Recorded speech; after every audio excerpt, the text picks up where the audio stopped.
ನಮಸ್ಕಾರ.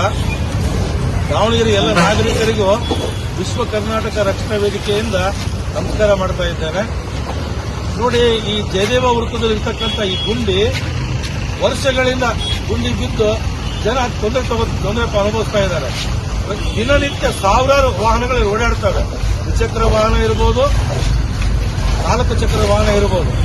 ಪ್ರತಿಯೊಬ್ಬರಿಗೂ ಈ ಗುಂಡಿಯಿಂದ ತುಂಬಾ ಹಿಂಸೆ ಆಗ್ತಾ ಇದೆ.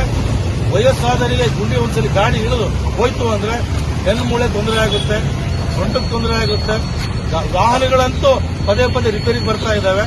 ದಾವಣಗೆರೆ ಜನ ಈ ಗುಂಡಿಯಿಂದ ರೋಸಕ್ಕೆ ಹೋಗಿದ್ದಾರೆ. ಯಾಕಂದ್ರೆ ಇದು ಪ್ರಮುಖ ವೃತ್ತ, ಜಯದೇವ ವೃತ್ತ. ಯಾರೂ ಸಹ ಈ ವೃತ್ತದ ಗುಂಡಿ ಬಗ್ಗೆ ಇಲ್ಲಿ ತನಕ ತಲೆ ಕೆಡಿಸ್ಕೊಂಡಿಲ್ಲ.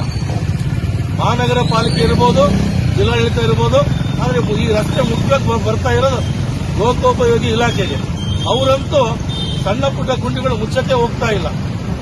ಅವ್ರು ಸಮೂಹ ಹೇಳ್ತಾರೆ, ಬೈಪಾಸ್ ಇಂದ ಇಲ್ಲಿ ತನಕ ರಸ್ತೆ ಮಾಡ್ತಾ ಇದ್ದೀವಿ, ಸಿಮೆಂಟ್ ರಸ್ತೆ ಮಾಡ್ತಾ ಇದ್ದೀವಿ ಅಂತ.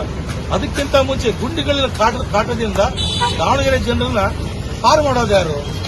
ಇದನ್ನೆಲ್ಲ ಯೋಚನೆ ಮಾಡಿ ವಿಶ್ವ ಕರ್ನಾಟಕ ರಕ್ಷಣಾ ವೇದಿಕೆಯಿಂದ ಈ ದಿನ ಈ ಗುಂಡಿಯನ್ನ ಮುಚ್ಚೋ ಕೆಲಸ ಮಾಡ್ತಾ ಇದ್ದೇವೆ. ಸಾರ್ವಜನಿಕರು ಇಂಥ ಒಳ್ಳೆ ಕೆಲಸಕ್ಕೆ ಕೈ ಜೋಡಿಸಬೇಕು ಅಂತ ಕೇಳ್ಕೊತಾ ಇದ್ದೇವೆ.